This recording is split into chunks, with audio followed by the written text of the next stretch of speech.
Tonight, man fronts court for Corvo-related fatal accident. OHS issues threaten hospital's existence. And skydiving adventure goes horribly wrong.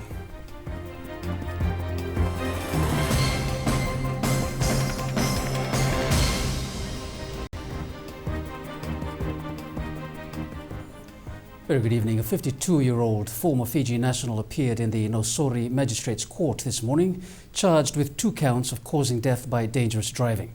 Dhirendra Ram was granted bail on strict conditions. Magistrate Charles Ratakele ordered Ram to surrender his passport. He was also told not to interfere or approach the witnesses. 2 people died in the road accident that occurred along the King's Road near Fulton College. Ram was released on a $1,000 bail. He will appear in the Tailevu Magistrates Court on February the 13th. The Health Ministry has called on businesses in Mba to partner with them in the renovation of the Mba Mission Hospital. Minister Dr. Neil Sharma said the hospital is almost beyond repair and has become an OHS issue to patients and staff alike. Myron Williams reports. The Health Ministry has recently done some renovations to its health facilities in major divisions. Public-private partnership has worked very well in the completion of these projects. An example is the soon-to-be refurbished Singatoka Hospital. But authorities say that one of the oldest hospitals in the country, the Mba Mission Hospital, is almost beyond repair and is almost a risk to those who go there seeking medical attention. So well over 120 years old, and all it needs is a match and it'll go up. So it is a occupational health safety issue. So we were looking at setting up in 2 phases a new Mba hospital, which will be a satellite for Lautoka, to step down from Lautoka, at the same time a referral facility for Tabo and Reki Reki. But facilities in other divisions have undergone renovations. These include Nandi, Dhuvu and Lautoka. Now there are plans to have a mobile lab which will take medical services to those living in remote areas. There is an interesting project. We have a mobile lab being developed now, which would be able to get into these areas where you have pockets of outbreaks, to be able to address the issue right there and then, and linked up by internet, to be able to get the message out and get the teams more operational, especially in times of disaster. The Health Ministry is now distributing medical equipment to all divisional facilities amounting to $1 million. We've just received $1 million worth of emergency equipment. So Dr. Dasi would be delighted. She's been always asking me for a defibrillator and an ECG machine, and that's part of the items which have been being received and sort of commissioned and installed. So was just been done over the weekend. So I've told them that get Singatoka up and running as soon as you can. While there are development partners assisting the ministry, Dr. Sharma has urged business houses to come on board and help maintain these facilities. Myron Williams, Fiji One News. An aviation investigation is now underway into a skydiving incident in Nandi last week. Ben Cornick, a Welsh skydiver by profession, plummeted thousands of feet and crashed into a parked van. As Roger Nath reports, the local company involved says safety wasn't compromised. Ben Cornick is literally counting his lucky stars. He fell 12,000 feet from the air and smashed into a van after losing control of his parachute in Nandi early last week. The experienced skydiver suffered severe injuries to his right thigh, broken in 3 places, and injured his elbow. Despite the horrifying ordeal, Cornick survived the crash landing. He was rushed to the Suva Private Hospital, but local doctors could not operate on his injuries. Cornick had to be airlifted to New Zealand for urgent treatment. Unfortunately for him, his travel insurance did not cover accidents, so friends and families raised funds through Facebook to get him airlifted to Auckland. The jump went absolutely fine. Just at the last minute, my hand slipped off one of the risers, which controls the direction you're going in. And I collided with a van that someone had parked on the landing area. Cornick was holidaying in Fiji and used the services of Skydive Fiji for the jump. However, the company argues both the equipment and parachute were his own. Ben lost control of his canopy just as he was about to level out close to the ground and ended up striking the rear of a vehicle parked to the side of the landing area. The Australian Parachute Association has now conducted an investigation on the orders of CAFI. We haven't made any particular findings other than he was on a private jump on his own equipment and he was practicing an event. He was practicing the procedures for an event, which really is, you get the parachute going very fast, diving at the ground very fast, and it's inherently riskier than any other skydive. Skydive Fiji has been operating here for over 10 years and has a proven track record for safety. The company says Cornick was an experienced skydiver and took responsibility for his own safety. The parachute that Ben was using then was his own parachute, and it was particularly designed for this sort of event. Very, very small, about a quarter the size of the parachutes that we normally use for our tandem parachute operations, designed to fly very, very quickly. As for the daredevil skydiver, while this incident has clearly shaken him, it's obviously not enough to get him to stop jumping off a plane. Oh, God, yeah, of course I will. It's my job, mate, it's what I do. Rachana Nath, Fiji One News. With another school year beginning today, the Fiji Police Force is urging motorists to be mindful of students. Police have warned that it will not tolerate any breach in road safety regulations. Ravai Vafa'o with this report. The ever-increasing number of cars on our roads ultimately increases the probability of accidents occurring. And with children high on the road victim list, the Fiji Police Force continues to address this issue. The drivers who fail to stop on the school patrol, and that have been we are receiving.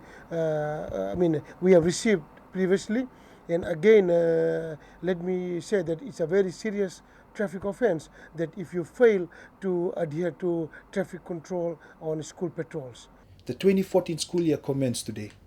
Expect to see more police officers on our roads, maintaining safety, especially for students. Our officers will be doing school patrols and also doing traffic control duties, and on the same token we'll be also visiting the schools to see that we enhance safety of our children.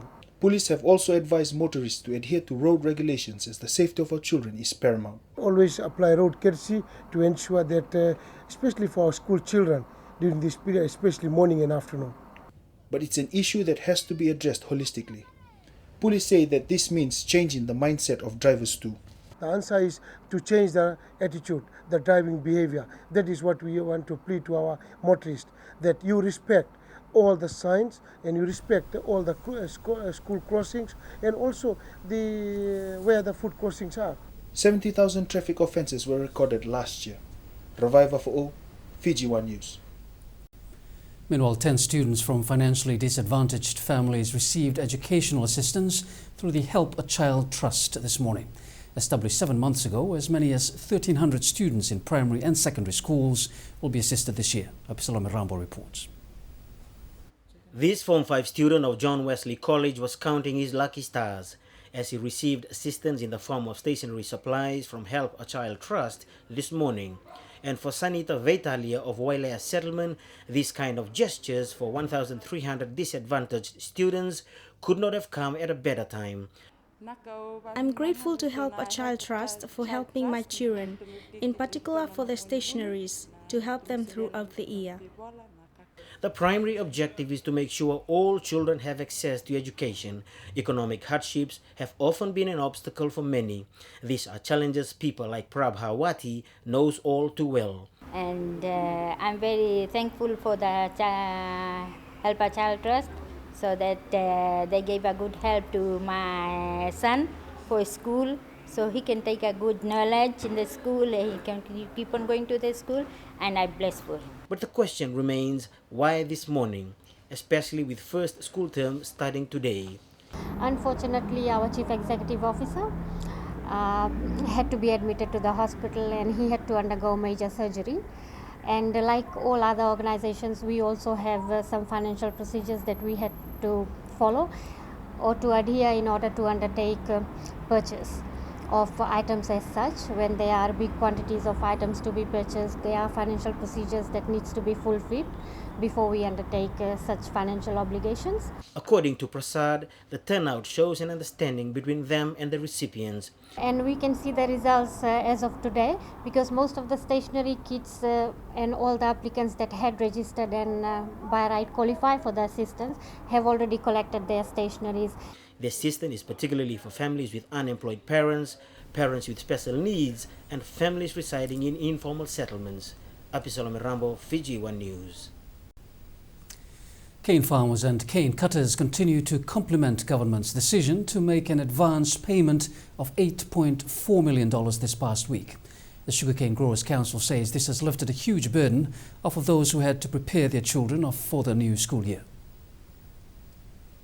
It is a move that will definitely take the weight off the shoulders of the sugar industry's most valuable resource as the new school year rolls out without much a hiccup. This is in addition to the budget that has been provided by the government for the education sector in 2014. While the government has given free school fees, growers still needed funds to prepare their children for other school needs such as uniforms, shoes, stationery.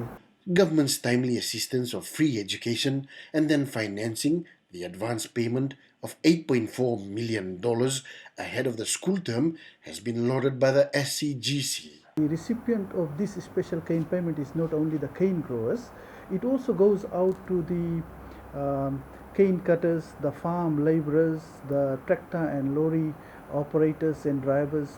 It goes out to the entire section of the cane industry, and it is much needed help to the farmers at this time of the year.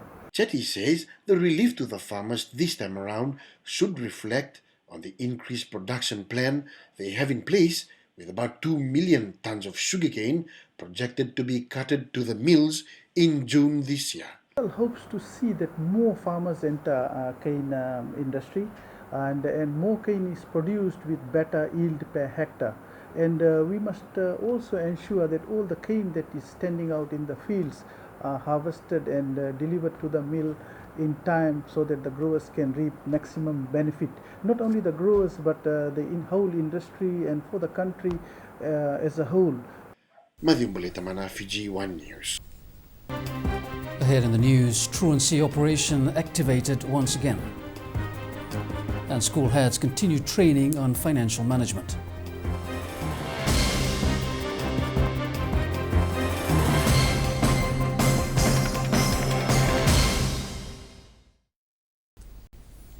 Hello again. Lotoko residents can expect disruptions to water supply over the next few days.